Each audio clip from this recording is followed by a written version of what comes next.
الحمد للہ رب العالمین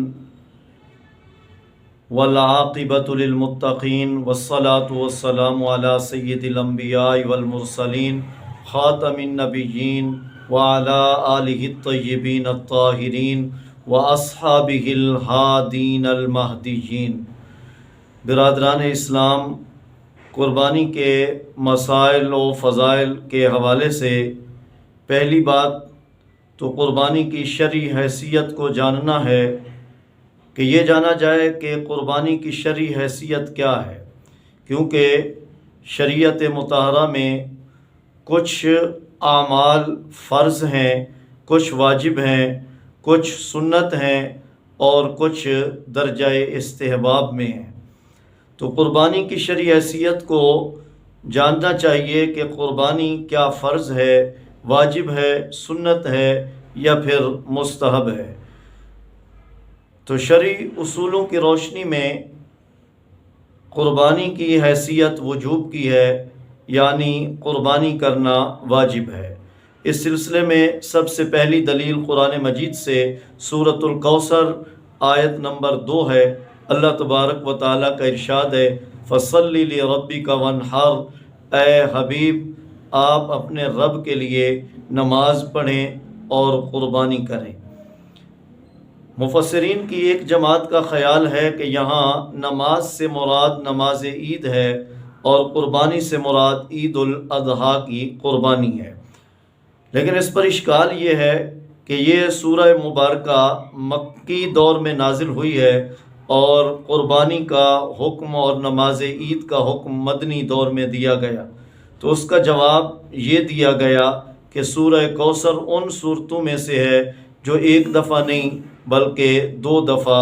یا 2 سے بھی زائد مرتبہ نازل ہوئیں، ایک دفعہ مکی دور میں تو دوسری مرتبہ مدنی دور میں نازل ہوئیں۔ تو اس لحاظ سے نماز سے مراد نماز عید لینا اور قربانی سے مراد عید الاضحیٰ کی قربانی لینے میں کوئی اشکال نہیں ہے۔ اور اس میں جو کلمہ وانحر استعمال ہوا، انحر صیغہ امر ہے اور اصول ہے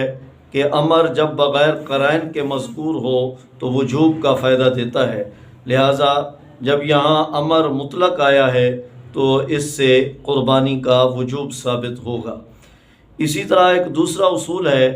کہ نبی پاک صلی اللہ علیہ وآلہ آلہ وصحبہ وسلم جس کام پر مواظبت فرمائیں، یعنی آپ اس کو ترک نہ کریں، ہمیشہ وہ کام آپ کریں اور اس کے چھوڑنے پر وعید ذکر ہو تو ایسا کام امت کے حق میں واجب ہوا کرتا ہے۔ تو قربانی کو اگر اس اصول کی روشنی میں دیکھا جائے تو نبی پاک صلی اللہ علیہ وآلہ وسلم نے قربانی کا حکم آنے کے بعد ہمیشہ قربانی کی ہے، کبھی بھی آپ صلی اللہ علیہ وآلہ وسلم نے قربانی کو ترک نہیں فرمایا۔ جس طرح کہ امام ترمذی رحمۃ اللہ تعالیٰ علیہ اپنی جامع میں حدیث پاک لائے ہیں، سیدنا حضرت عبداللہ بن عمر رضی اللہ تعالیٰ عنہ روایت فرماتے ہیں، اقام رسول اللہ صلی اللہ علیہ وآلہ وسلم بالمدینۃ 10 سنین یضحی، کہ رسول اللہ صلی اللہ علیہ وآلہ وصحبہ وسلم مدینہ منورہ میں 10 سال تک مقیم رہے اور آپ قربانی کرتے رہے، اور آپ صلی اللہ علیہ وآلہ وسلم نے اس کے ترک پر، اس کے چھوڑنے پر شدید وعید بھی ذکر فرمائی ہے، جس طرح کہ سنن ابن ماجہ کی روایت سیدنا حضرت ابو ہریرہ رضی اللہ تعالیٰ عنہ سے ہے۔ آپ فرماتے ہیں کہ حضور سید عالم نور مجسم صلی اللہ علیہ وآلہ وسلم نے ارشاد فرمایا، من وجد ساعۃ ولم یضحی فلا یقربن مصلانا، کہ جو شخص قربانی کی استطاعت کے باوجود قربانی نہ کرے تو وہ ہماری عیدگاہ کے قریب نہ آئے۔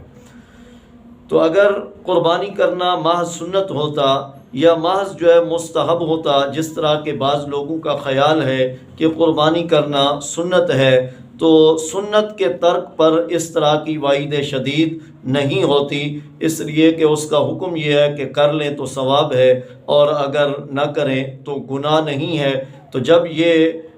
ترک پر ناراضگی کا اظہار فرمایا گیا اور وعید آئی ہے، تو اس سے پتہ چلا کہ قربانی کا جو حکم ہے تو یہ محض جو ہے وہ سنت یا درجہ استحباب میں نہیں ہے، بلکہ قربانی کا حکم یہ ہے کہ یہ واجب ہے۔ اللہ تبارک و تعالی ہم سب کو عمل کی توفیق عطا فرمائے۔ وآخر دعوانا ان الحمد للہ رب العالمین۔